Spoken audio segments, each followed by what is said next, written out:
today is not a day probably very many people recognize, but it's a very important one. It's National Heimlich Maneuver Day.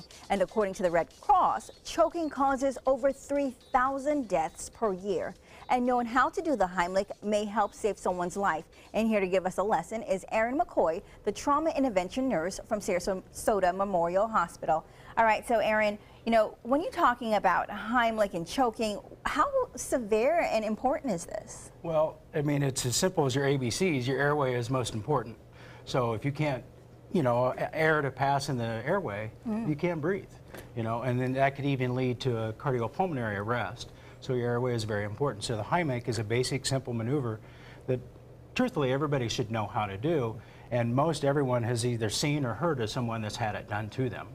So it's interesting. I'm sorry. It seems like CPR is always, you know, you always learn. You should learn how to do CPR. You should know, you know, the staying alive and everything. But the Heimlich almost seems like the forgotten stepchild, if you will. Of, you know, there's not a lot of education. Not a lot of people talk about it. Correct. You know, it's very basic, but I think it's so simple that people tend to ignore that. And look at the community we live in. A lot of elderly, a lot of people that may have had stroke or some swallowing problems, a lot of children here on vacation and so forth. A lot of people go out to eat in this community. I think it's very important to know this. Oh, well, you mentioned the importance. What about the timing and choking? Is that important to recognize and Absolutely. Oh, okay. There's certain things you might want to look for on an individual. Obviously, you know, you might hear some outward sounds, some coughing, some stridor, which is some abnormal noises in the airway. That aside, the universal sign of choking, you know, if a person's coughing and so forth and they're able to move some air, you may not need to intervene at that point. You know, you can actually do more cause than harm.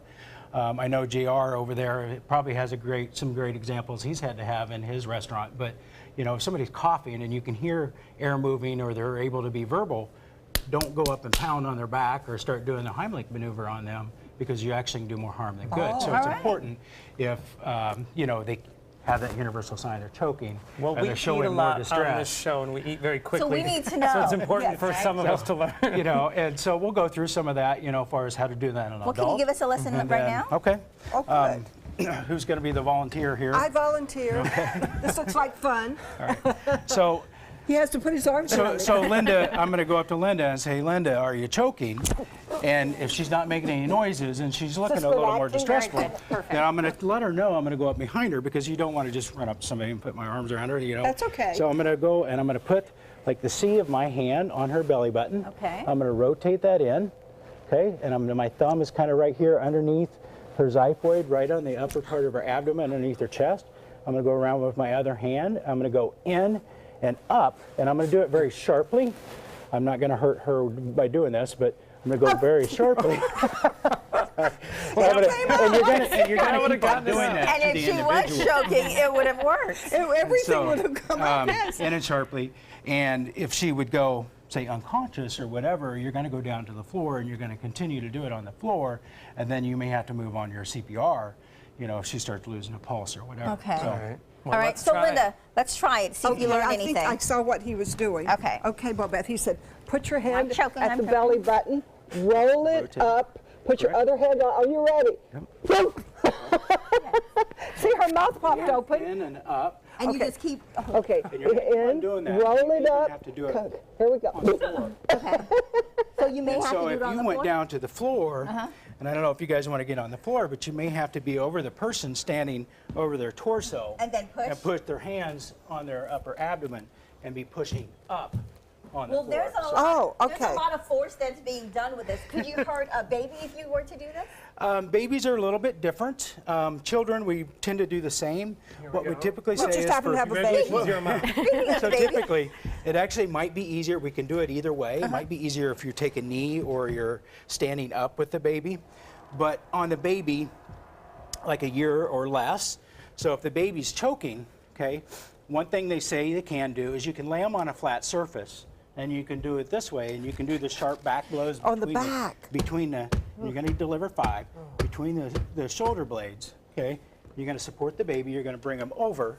I'm going to look in their mouth. If I see anything visual or easy, I'm going to grab it. I'm not going to do a blind sweep, because their airways are a little bit different than you and I, but we're Wow. not. You could actually cause more harm by pushing that into their airway. Oh. If I don't see it, they still appear to be choking. I'm going to take the baby over. One more time. Okay. Do the back blow, sorry. Or I'm going to, sorry, I had it out of sync here, but I'm going to take the baby over on their back, don't see anything, and then between the nipple line, I'm going to give Another 5 compressions, okay?